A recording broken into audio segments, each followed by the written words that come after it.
finding time to be with us this morning. As the election day nears, you are aware there are many timelines that we must adhere to. Yesterday we had the momentous occasion of signing into the Azimio coalition agreement, which we were able to lodge later in the day with the register of political parties. And as we said yesterday, it is good to again acknowledge the enormous amount of work, focus and vision that has been given to us or shown to us by His Excellency the President of the Republic of Kenya, who is also our party leader. We want to thank him for that leadership, that we now have a document that brings together over 27 parties, and that also makes it easier for us in Azimio to continue now with a secretariat to ensure that we have our campaign rallies that will involve all the 27 parties. And as part of it also, there are the other timelines that we must meet as a party, including the ensuring that we are prepared for the nominations. We are aware of the dates that we are being given from time to time by the registrar of political parties. And those are the activities that keep us meeting. This morning we met as the management team of Jubilee, and among many other issues that we discussed, what was on the table was also the concern that we now have of the political intolerance that we now seem to be getting into. The incidents that happened yesterday, where the chopper of the former Prime Minister was stoned by those aspiring at other tickets, and especially UDA, is a thing that we must condemn. And we urge that the leadership of UDA make sure that that does not find root in our campaigning. We know how damaging it has been to us in the past as a country. It was similar incidences that eventually led to a loss of more than 1,333 people in 2008. And we ask that they rein on their followers, on their aspirants, so that those kind of incidences are not experienced again. Of similar concern also is the kind of insults that we see again coming from the similar corner. Unnecessarily insults, words that have never been heard before. People are finding it very easy to insult people without even bothering about their age or even any other faith. You see people insulting one another unnecessarily. So it is important that we exercise political tolerance.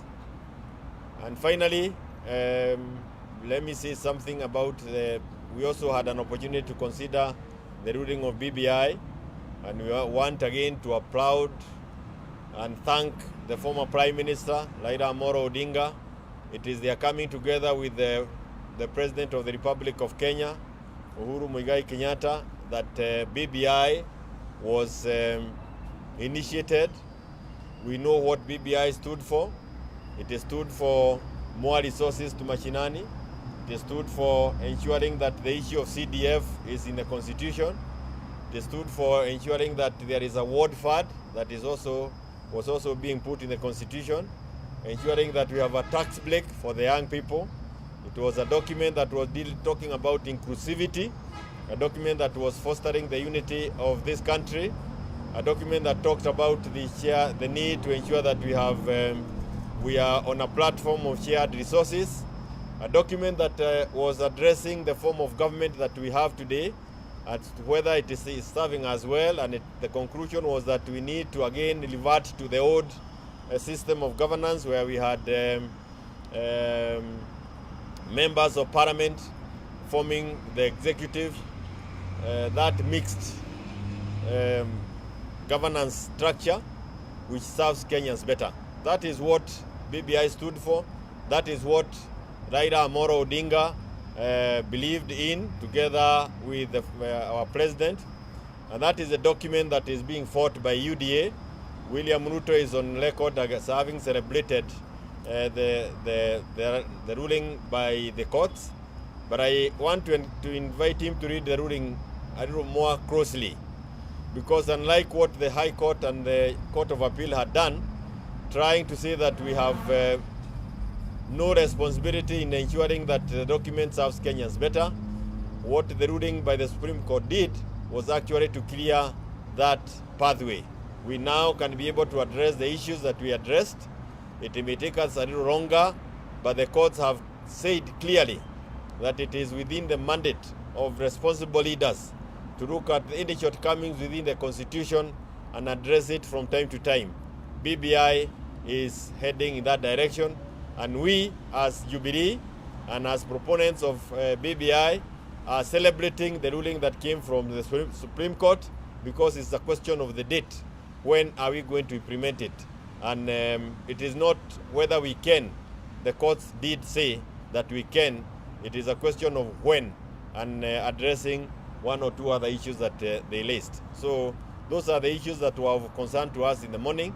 And I want to thank you for your time, but we have Bwana Kanini, Director of Elections. He may want to say one or two things. I thank you. Sawa, niseme tu kwa Kiswahili, niseme kwamba tumefedheheshwa sana na matukio ya jana kule Eldoret, pahali aliyekuwa waziri mkuu Raila Amolo Odinga pamoja na ujumbe wake walipigwa na mawe kiasi kwamba ndege ambayo ilikuwa imembeba ilipigwa mawe na kuvunjwa vioo.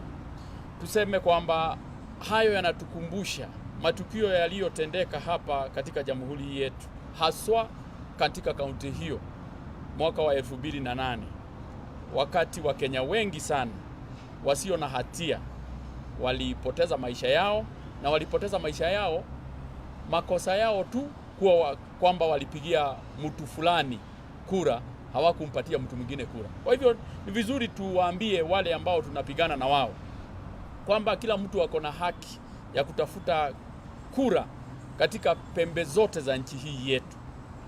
Mkenya yoyote ako na haki kuishi pahali popote. Mkenya yoyote ako na haki ya kujihusisha na mtu mwingine yeyote wa Kenya bila kushurutishwa, bila kuhamishwa ama bila kupatiwa ilani.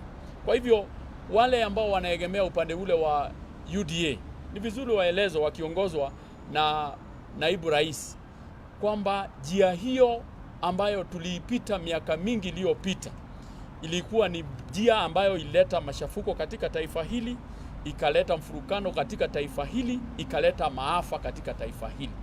Sisi kama wafuasi wa chama cha Jubilee na haswa wale wa Azimio tumesema kwamba sisi tutakuwa ni watu wa kuweka amani, na wale ambao ni wafuasi wetu tunawaomba wawe watulivu, wahakikishe kwamba yeyote atakaye kuja kuomba kura katika sehemu zetu, sisi tutapatia kila mtu nafasi ya kuja kuomba kura.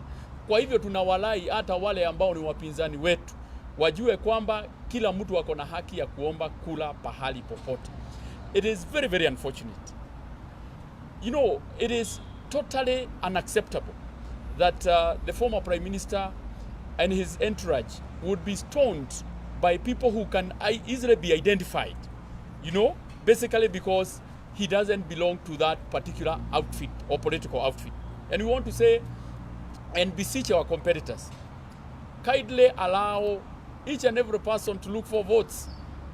The voter has a final word in the ballot to vote whomever they want to vote for, but you cannot force people to vote in a particular person.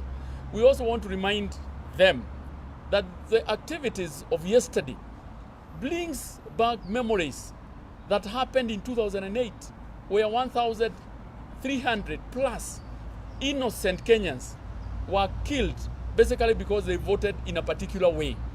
We want to condemn this one in the strongest term possible, and we also want to beseech the leaders of those political parties to apologize to the country and also ask the relevant agencies to take appropriate actions including IBC, because we cannot allow political intolerance in this country.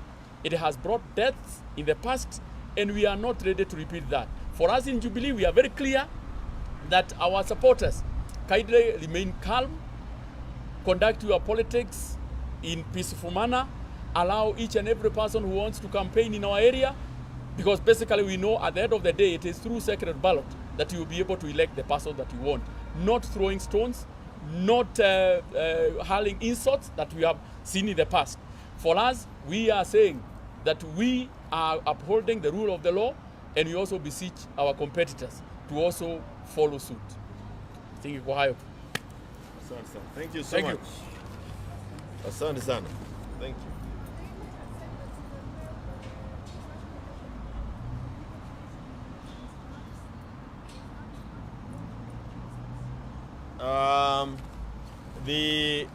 The issues, the thing is that we have always had a board. So there is nothing like unveiling a board. We have always had a board. What was on the card was also familiarizing ourselves with the timelines that are there. And we are within a schedule.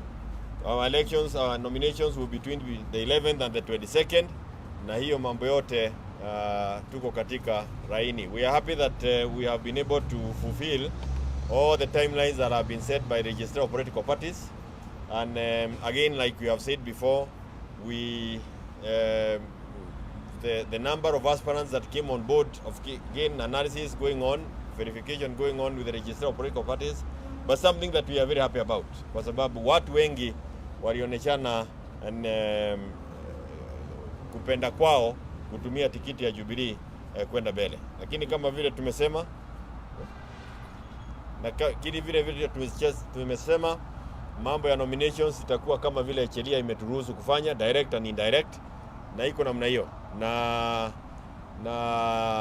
si namna hiyo bwana. Kwani tunasema mtaandika tikiti hatujatoa kwa sababu we don't want to give dummy tickets. And we want to do an organized thing. There is no hurry. There are timelines that must be met. And it's not that we are not in a panic mood to start giving tickets all over kila pahali. Hapana, ni taratibu. This is the party that will set the way forward. Kwa hivyo, iko sawa. Mami.